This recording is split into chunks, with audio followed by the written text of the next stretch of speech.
Hello, bonjour à toi.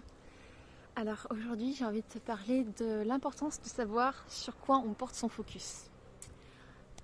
Quand on traverse une tempête, comme on est dans la série sur traverser la tempête, c'est ok et c'est normal de passer par des moments où on est vraiment à fond dans tout ce qui nous manque, tout ce dont on a peur et d'être vraiment dans cette spirale-là qui est un peu négative.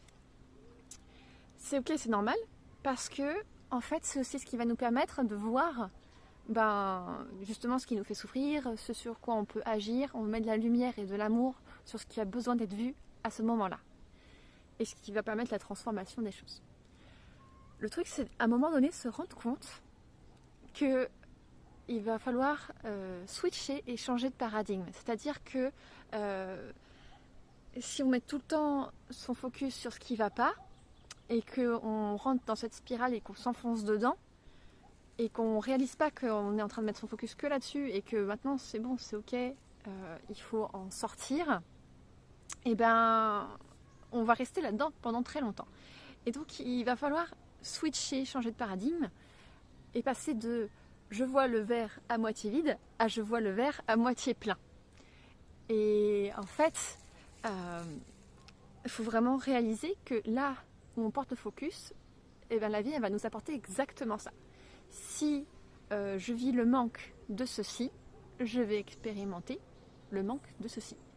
Si au contraire je désire avoir cela, je vais donc vivre la réalisation de cela. Et en fait, vraiment la seule chose à faire, c'est à un moment donné s'arrêter, se poser, se dire mais attends, 95% du temps, 99% du temps, sur quoi je porte mon focus? Sur ce qui me manque et ce qui me fait peur, ou sur ce vers quoi j'ai envie d'aller et que je sais au fond de moi que c'est prévu pour moi. Et il n'y a pas vraiment de jugement à porter là-dessus, c'est juste ok, 95% du temps je suis là-dedans, ah mince, je choisis et j'ai le courage de choisir de changer de focus. Pourquoi je parle de courage? Parce que quand on est dans je vis le manque et la peur, souvent on vit aussi l'état de victime. Et la victime, elle a ce côté un petit peu où c'est confortable de dire j'ai pas de chance, la vie m'en veut et les gens m'en veulent et venez me plaindre quoi. C'est une situation dans laquelle elle peut vraiment se sentir à l'aise puisque c'est une victime et donc il y a un certain intérêt, un certain avantage à passer pour la gentille de l'histoire à qui on fait tellement de mal.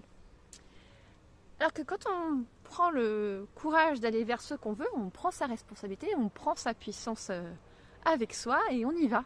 Et c'est tout. C'est tout. Ça demande juste de se dire j'en suis capable, c'est prévu pour moi et j'arrête de me raconter des histoires, des salades à propos de tout ce qu'on me fait et tout ce qui ne va pas. C'est la même personne qui peut être la victime ou le héros de son histoire. Le héros, l'héroïne. La même personne. Et juste à un moment donné, c'est ok, je décide de changer de façon de voir les choses.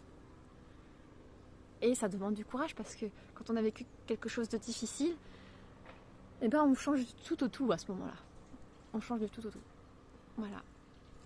C'est tout ce que j'avais envie de dire pour le moment. Alors, si tu as des questions, envoie-les-moi, j'y répondrai avec plaisir. Et je te souhaite une excellente journée et je t'embrasse.